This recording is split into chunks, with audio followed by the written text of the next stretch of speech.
Hey, this is Mike. I just wanted to talk about the physical structure of the classroom and how you can use it to help minimize behaviors.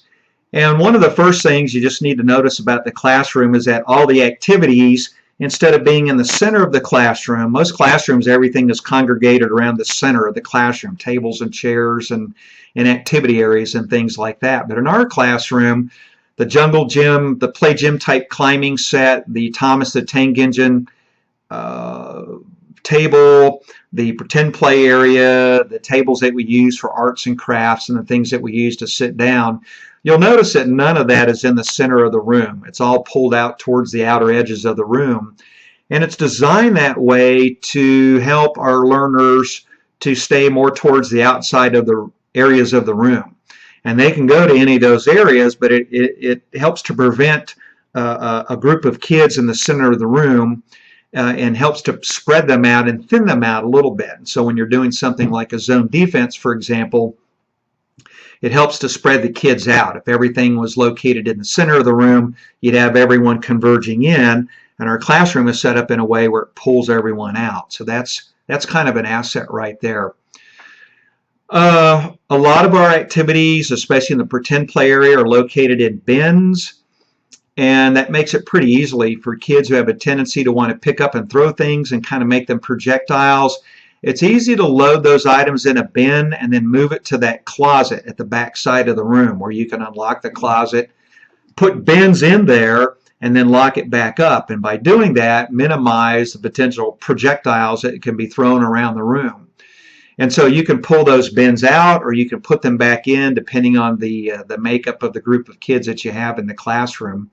So for kids who throw things, I use the physical structure of the room, the portability of the bins to put those projectiles in and then move them to that closet and lock them up.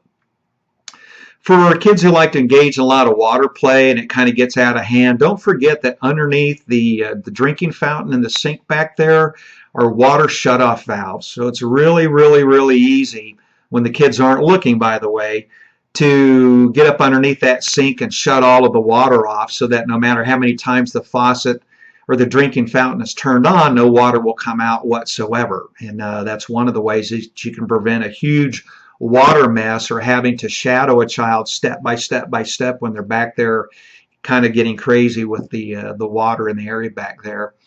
And then also don't forget that we have a 22-foot flex wall. It's that accordion-like wall. It hinges every 2 feet. It stretches out for 22 feet. You can make that a box shape, an L shape, a U shaped.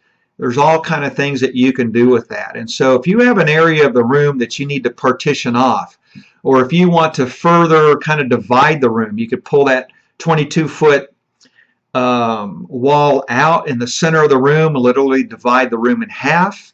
You can take that entire wall and stretch it out and put it across where the sinks are and the exit for the room.